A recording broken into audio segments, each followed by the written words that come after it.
José? Ben oui. Bonjour, madame. Ah? Ici votre chef-lui qui adore le printemps parce que les journées rallongent comme si on les effoirait avec un rouleau à pâte.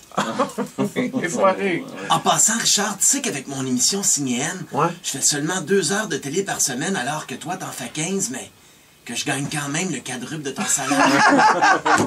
Puis que je me lève à 10 heures.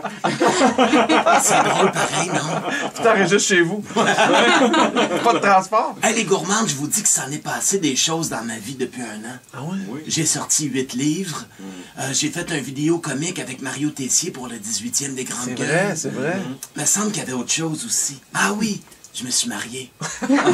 Ah, ben putain. Comment oublier ça? J'étais tellement bien peigné. C'est ça qui est. Aussi, vous n'êtes pas au courant, les gars, au courant ou courante? Ça dépend. Vous le saviez pas. Quelqu'un qui a un bon robinet, il y a de l'eau courante. Oui, mais j'ai participé à un souper presque parfait. Hein?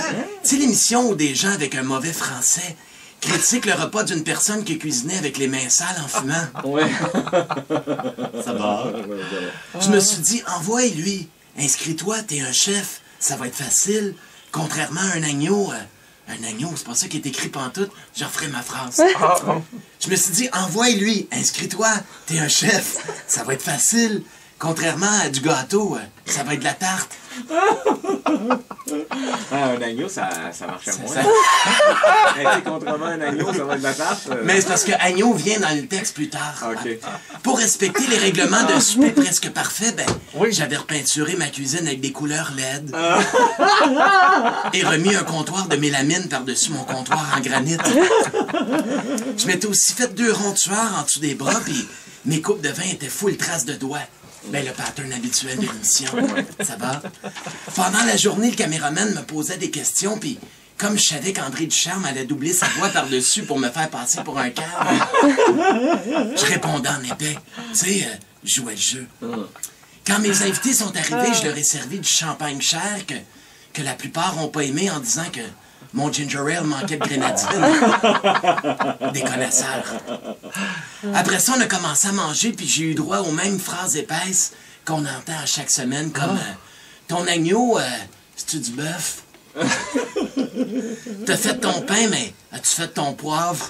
Oh, wow. Puis finalement, ton souper est écœurant, mais je vais te donner une mauvaise note parce que tu nous as pas préparé un jeu. Mais le pire, ça a été au dessert. Quand le gros grisonnant avec une coupe longueuil m'a dit t'aurais-tu laissé ta tarte un peu trop longtemps dans le four par hasard? Non. C'est une crème brûlée innocente. Parce qu'elle a plus de croûte. Écoute, j'avais l'impression d'être un steak très saignant. J'étais bleu.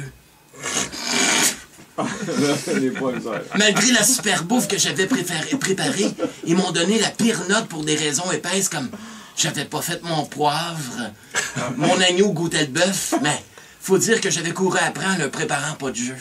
Ouais. Bon appétit, mes gourmands.